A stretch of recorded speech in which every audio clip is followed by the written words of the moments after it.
and this is my dad, Matt Johnson, and we're going to talk about World War II.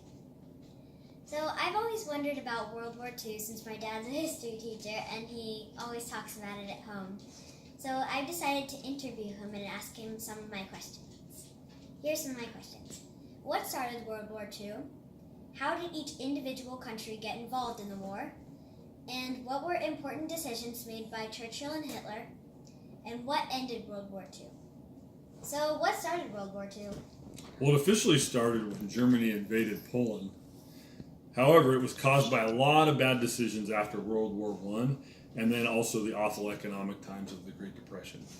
The decisions and the bad economy really allowed Adolf Hitler to become the dictator of Germany. And then he wanted to add land in Europe, and so he added some of the neighboring countries, and then he attacked Poland on September 1st, 1939. And then Great Britain and France declared war on Germany because of that. So basically you're saying Germany had such bad times that they needed anyone. Mm-hmm. They were looking for anyone who promised them land and just a way out of the Depression. And this kind of reminds me of Korea's current situation with Kim Jong-un and all of his crazy things that he's doing. Because it's a lot like Germany's past situation because Korea is kind of in a depression in a way. And so they're thinking that Kim Jong-un might be able to take them out of the depression because he's a strong leader. Yeah, I agree. Absolutely. I think, and Hitler wasn't a nice guy at all. So then how did all the other countries get involved? Well, why don't we go ahead and look at the map that you have there. So first, Italy was an ally of Germany. They made a treaty in 1936. Okay. And so when Germany invaded Poland, Italy joined the war against Great Britain and France. Benito Mussolini and Hitler were really strong allies at that point, but their relationship got worse as Italy failed to help out with the war very well. And then later on, Japan joined Germany and Italy. They formed what's known as the Axis powers. And then Germany invaded the Soviet Union with a surprise attack, and they joined Great Britain, and later on the United States is going to join, because they, of course, got attacked by Japan at Pearl Harbor. Oh, yeah.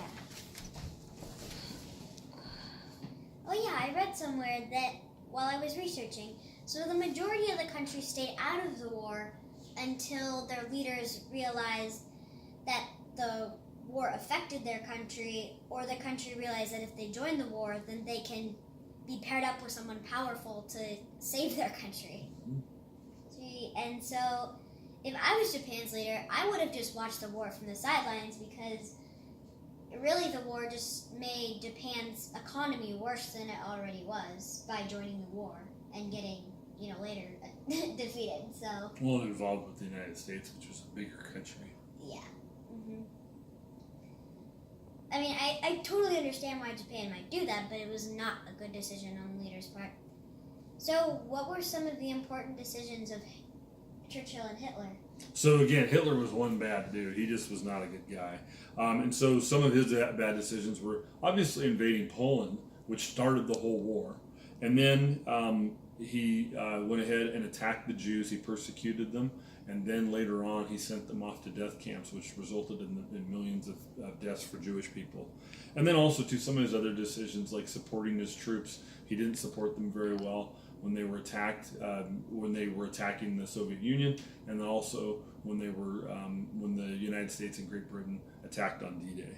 And so these just weren't very good decisions that he did, and led to the destruction of Germany.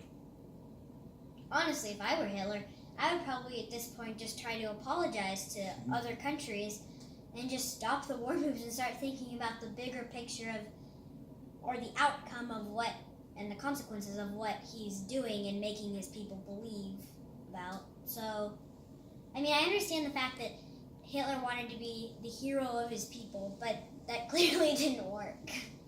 Now, on the other hand, though, Churchill, he's a personal favorite of mine, and he ranks probably as one of the most important leaders in world history. Some things that he did, obviously, he saved the British Isles from the Axis. For one, he ordered the British Army to be evacuated from Dunkirk when they were surrounded, which was a huge, important decision. And then also he was critical in the planning of D-Day, which was the invasion of France by the United States and the British. Yeah. So you're saying that Churchill made some of the really good, important decisions for his country, and meanwhile Hitler just makes all these really bad leaders like Joseph Stalin look like superheroes, because while he's declining his own country, he's also, making these war moves. And and I read somewhere, and also I heard from you too, that Churchill's Never Surrender speech really had a bold impact on both his country and countries around Britain. He was a great speaker. Yeah. So I think I know what ended the war. The Axis powers all surrendered in 1945, and I've read about how Hitler died. He committed suicide, and then Mussolini, the leader of Italy, was assassinated by his own people, and then the USA silenced Japan by dropping the atomic bomb and pretty much destroyed their country.